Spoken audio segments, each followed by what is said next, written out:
آئیے اب سلطان صلاح الدین ایوبی کی کہانی بھی سنتے ہیں۔ یہ اسلام کا مجاہد اعظم، یہ حلال اور صلیب کی جنگوں کا ہیرو، اور جس پہ امت اسلامیہ کو آج بھی ناز ہے۔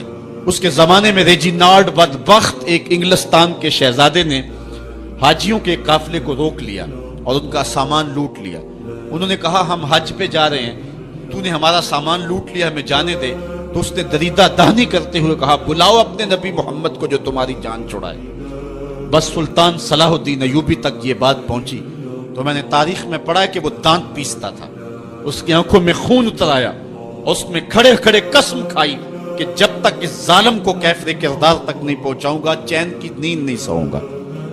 پھر پونے دو سال کا عرصہ آپ سلطان صلاح الدین ایوبی کی زندگی دیکھ کے جنگی مہموں کو ترتیب دیتا رہا، دن رات اس نے ایک کر دی، نیند قریب نہ آنے دی۔ جب نیند بہت زیادہ تنگ کر دی تو پھر وہ خیمے کی چوب کے ساتھ ٹیک لگا کے کھڑے ہو کر کے اپنی آنکھوں کی آگ بجھا لیتا، اور پونے دو سال کا عرصہ اس نے چارپائی پہ لیٹ کے نہیں دیکھا۔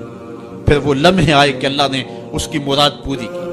انگلستان کے شہزادے لائن میں کھڑے تھے، اس نے شاہ گاما کو اپنی کرسی دی اور ساتھ کہا ہم جس کو کرسی دیتے اسے امان دیتے۔ پھر اس نے اس کے جو نائٹس تھے ان کو آپ خورم دیے، ان میں پانی دیا، کہا جس کو ہم پانی دیتے ہیں اس کو امان دیتے ہیں۔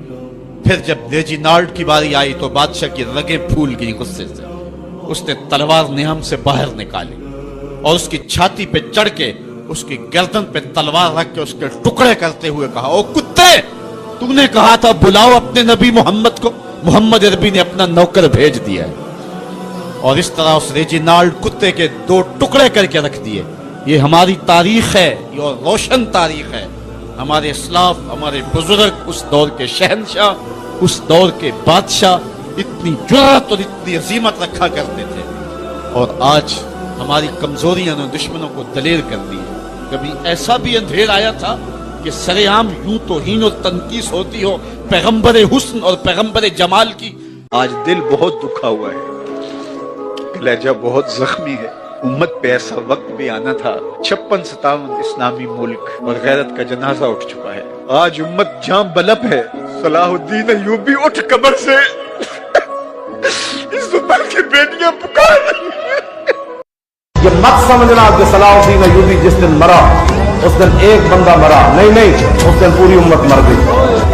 ہمیشہ فیصلے جڑے کر سکتے ہیں۔ صلاح الدین ایوبی کہنے لگا قیامت تک اسلام کو باقی رکھنے کے لیے ہمیشہ تلوار کی ضرورت رہے۔